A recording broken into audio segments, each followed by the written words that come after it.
Assalamualaikum warahmatullahi wabarakatuh. Alhamdulillah, segala puji bagi Allah yang telah memberikan kesehatan jasmani maupun rohani, dan tak lupa salawat beserta salam tetap tercurah limpahkan kepada sang baginda Nabi Muhammad SAW. Baiklah, bersama saya atas nama Nurulaitu Utami akan menjelaskan tentang sejarah perkembangan bahasa Indonesia, yang mana seperti kita ketahui bahwasanya bahasa Indonesia digunakan oleh rakyat Indonesia dalam berkomunikasi.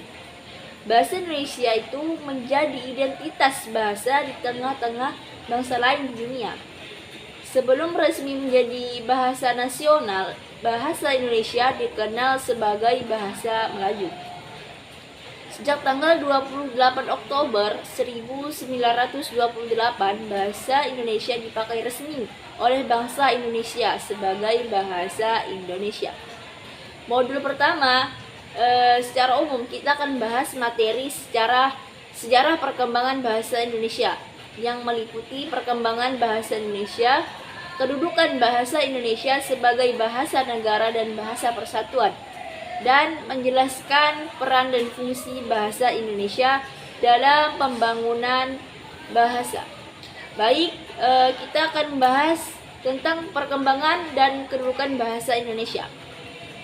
Bahasa Indonesia yang kita gunakan sebagai bahasa resmi di negara kita berasal dari bahasa Melayu, yaitu bahasa yang kita gunakan merupakan bahasa Melayu tertua yang sampai sekarang masih dapat kita selidiki sebagai peninggalan masa lampau. Penelitian tersebut akan dilanjutkan oleh para ahli. Bahkan para ahli tersebut menghasilkan penemuan bahwasanya bahasa Austronesia itu juga mempunyai hubungan kekeluargaan dengan bahasa-bahasa yang dipergunakan di daratan Asia Tenggara. Bukan baru sekarang, bahkan bahasa Indonesia atau bahasa Melayu tersebut digunakan sebagai bahasa penghubung di beberapa negara Asia Tenggara.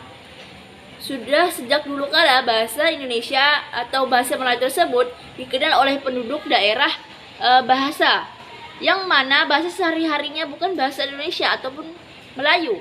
Hal tersebut dibuktikan oleh adanya beberapa prasasti yang bahasa sehari-hari penduduknya bukan bahasa Indonesia atau bukan bahasa Melayu. Ada juga ditemukan di daerah yang bahasa sehari-hari penduduknya sudah menggunakan bahasa Indonesia ataupun Melayu.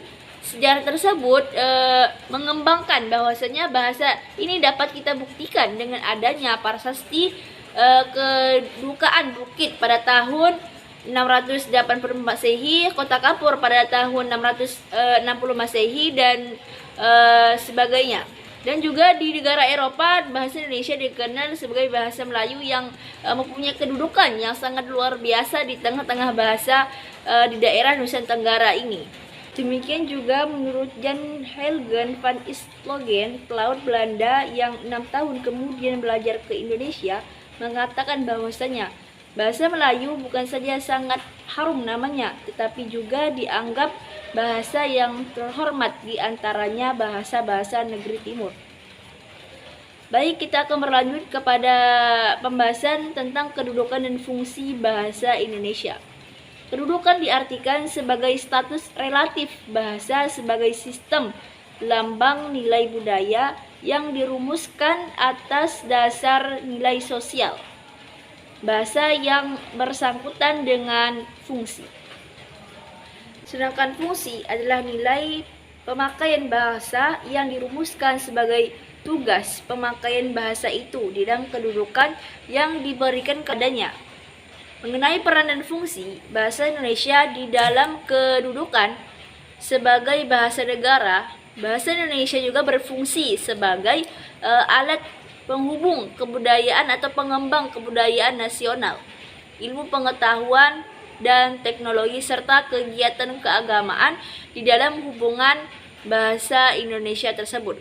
Dan bahasa Indonesia adalah bahasa satu-satunya alat yang memungkinkan kita atau membina serta mengembangkan kebudayaan nasional tersebut sedemikian rupa sehingga ia tersebut memiliki ciri-ciri dan identitas tersendiri yang berbeda dari kebudayaan daerah tersebut. Pada waktu yang sama, bahasa Indonesia kita gunakan sebagai alat untuk menyatakan nilai sosial budaya nasional kita.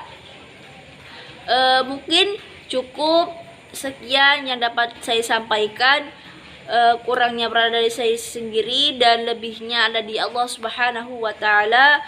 Saya akhiri wabillahi taufik wal hidayah. Assalamualaikum warahmatullahi wabarakatuh.